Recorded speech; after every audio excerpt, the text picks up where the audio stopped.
जय हिंद प्यारे साथियों। आज हम बात करने वाले हैं हिंदी 2024 के प्रश्न पत्र की, जो प्रीवियस ईयर 2024 में पूछा गया है। और आज हम जानेंगे कि हिंदी के पेपर का पैटर्न कैसा रहता है, क्वेश्चंस के लेवल कैसे रहते हैं, जिससे आपको आगे तैयारी करने में आसानी होगी। तो चलिए शुरू करते हैं। तो दोस्तों, हिंदी का पहला खंड आता है खंड आ। इसमें बहुविकल्पीय प्रश्न पूछे जाते हैं, 20 बहुविकल्पीय प्रश्न, जिनका जवाब आपको OMR सीट पर देना होता है। तो इसका पहला क्वेश्चन है, चंद्रगुप्त रचना की विधा है नाटक। तो इसका ऑप्शन सी सही आंसर हो जाएगा। आपको रचना और लेखक के साथ साथ विधाएं भी याद करनी है। क्वेश्चन नंबर 2, दीप जले शंख बजे के लेखक हैं। तो इसका सही आंसर हो जाएगा ऑप्शन ए, कन्हैया लाल मिश्र प्रभाकर। फिर क्वेश्चन नंबर 3 हो जाएगा, शुक्लोत्तर युगीन लेखक हैं। तो इसका सही आंसर हो जाएगा option number C, Upendra Nath ask.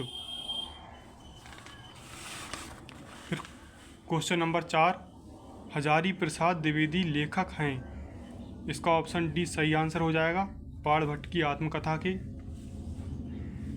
फिर हो जाएगा प्रश्न नंबर 5, निम्नलिखित में से जयशंकर प्रसाद का नाटक नहीं है। तो इसका ऑप्शन नंबर डी सही हो जाएगा, अंधेरी नगरी। अंधेरी नगरी भारतेंदु हरिश्चंद्र का नाटक है, ना कि जयशंकर प्रसाद का। फिर क्वेश्चन नंबर 6, रीतिबद्ध काव्यधारा के कवि हैं। तो ये हैं बिहारी लाल। ऑप्शन ए इसका सही आंसर हो जाएगा। फिर क्वेश्चन नंबर 7, पद्माभरण के रचयिता हैं। तो पद्माकर पद्माभरण के रचयिता हैं। सूर्यकांत त्रिपाठी निराला की रचना है। तो ऑप्शन डी इसका सही आंसर हो जाएगा, राम की शक्ति पूजा। फिर क्वेश्चन नंबर 9 है, प्रयोगवादी कवि हैं। भारत भूषण अग्रवाल। इस ऑप्शन ए इसका सही आंसर हो जाएगा। फिर क्वेश्चन नंबर 10 है, आंगन के पार द्वार के रचयिता हैं। तो हीरानंद बादशाह आगे। ऑप्शन सी इसका सही आंसर हो जाएगा। फिर क्वेश्चन नंबर 11, करुण रस का स्थायी भाव है।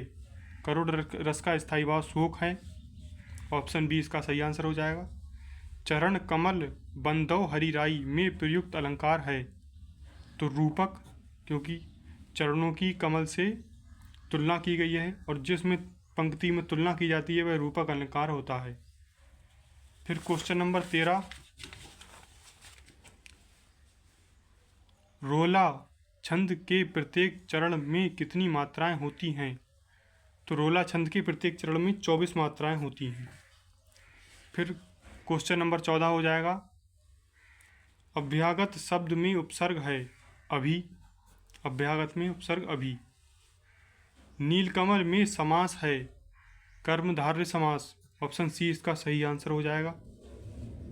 योगी शब्द का तद्भव होगा जोगी। योगी का तत्सम शब्द जोगी हो जाएगा। युष्मद शब्द की सप्तमी विभक्ति एक वचन का रूप होगा। ऑप्शन सी इसका सही आंसर हो जाएगा। क्वेश्चन नंबर 18, रचना के आधार पर वाक्य के कितने भेद होते हैं। तो 3 भेद होते हैं। ऑप्शन बी इसका सही आंसर हो जाएगा। भाव्यवाच्य में प्रधानता होती है कर्ता की। ऑप्शन ए इसका सही आंसर हो जाएगा। अभिकारी शब्द हैं यथासंभव। अभिकारी शब्द है। ऑप्शन सी इसका सही आंसर हो जाएगा। फिर आ जाते हैं हम लोग खंड बा पर, जिसमें वर्णनात्मक प्रश्नों को पूछा जाता है। तो इसका 21वां प्रश्न, निम्नलिखित में से किसी एक गद्यांश पर आधारित सभी प्रश्नों के उत्तर दीजिए। तो आपको 2 गद्यांश दिए जाएंगे।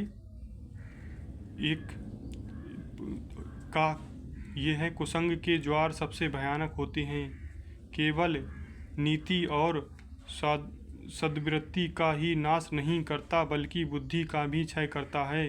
किसी युवा पुरुष की संगति यदि बुरी होगी तो वह उसके पैरों में बंधी चक्की के समान, जो उसे दिन दिन अविनित के गड्ढे में गिराती जाएगी।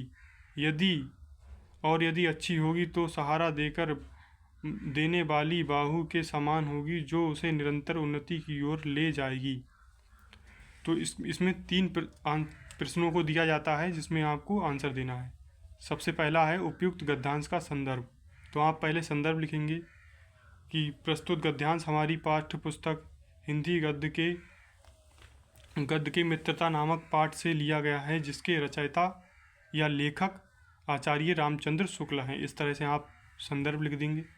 फिर आता है गद्यांश की रेखांकित अंश की व्याख्या, यानी कि जो ये अंडरलाइन है इसकी आपको व्याख्या करनी है। आपको व्याख्या याद नहीं करनी होती है, बल्कि उसको बना करके अपने हिसाब से लिखना होता है अपने शब्दों में। फिर तीसरा है सुदृढ़ बाहु का अर्थ क्या है।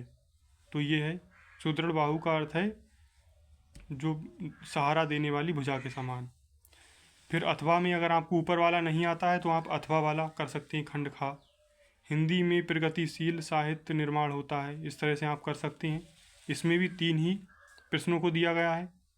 पहले आप गद्यांश लिखेंगे, फिर रेखांकित अंश की व्याख्या, फिर एक नीचे प्रश्न दिया जाएगा, उसका आप उत्तर देंगे। फिर क्वेश्चन नंबर 22 हो जाता है निम्नलिखित में से किसी एक पद्यांश पर आधारित सभी प्रश्नों के उत्तर दीजिए।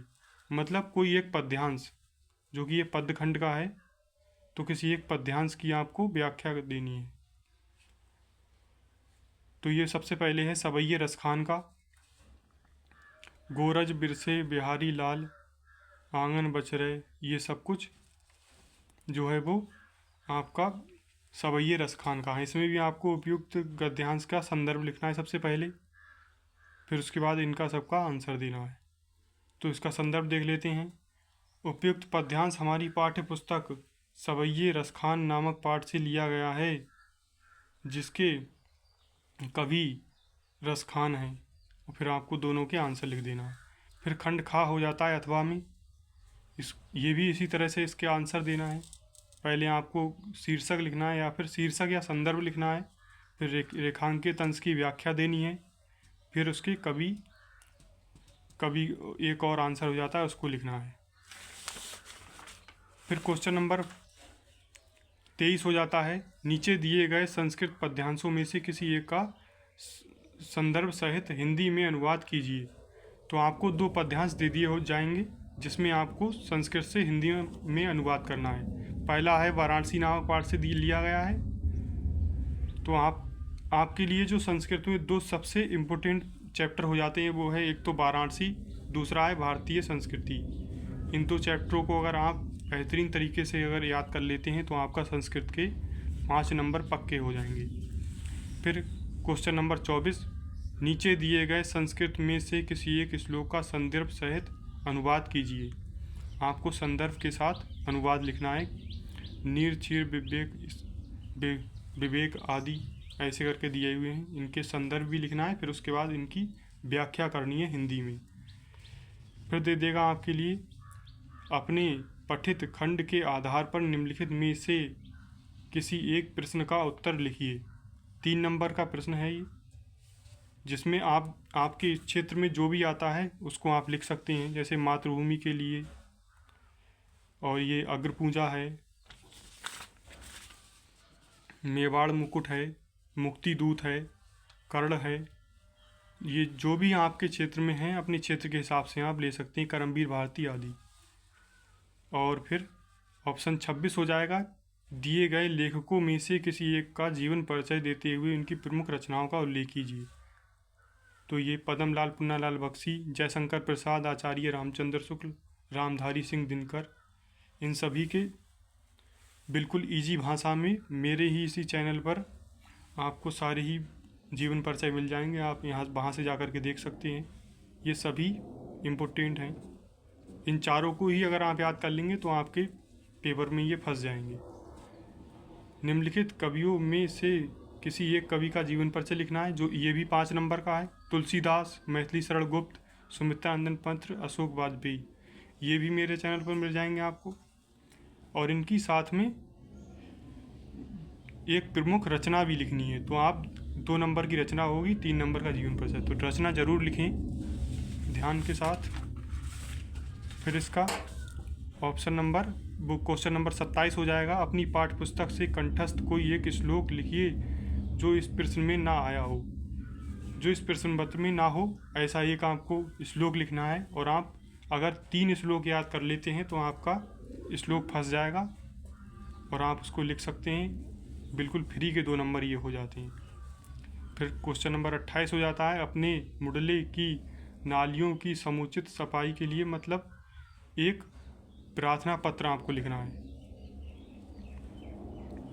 फिर मोहल्ले की निम्नलिखित में से 2 प्रश्नों के उत्तर लिखिए संस्कृत में।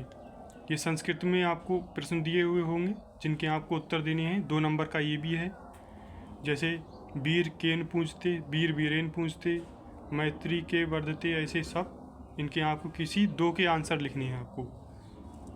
फिर क्वेश्चन नंबर 30 हो जाता है, निम्नलिखित में से किसी एक विषय पर निबंध लिखिए। आपको निबंध लिखना है आतंकवाद, देश प्रेम, विज्ञान, वरदान या अभिश्राप, विद्यार्थी जीवन में खेल का महत्व। इनमें से किसी एक को लिखना है।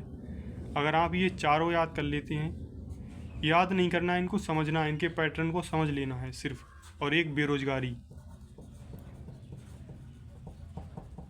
तो आपका बिल्कुल एकदम 7 नंबर ये पक्के हो जाते हैं आपके बिल्कुल।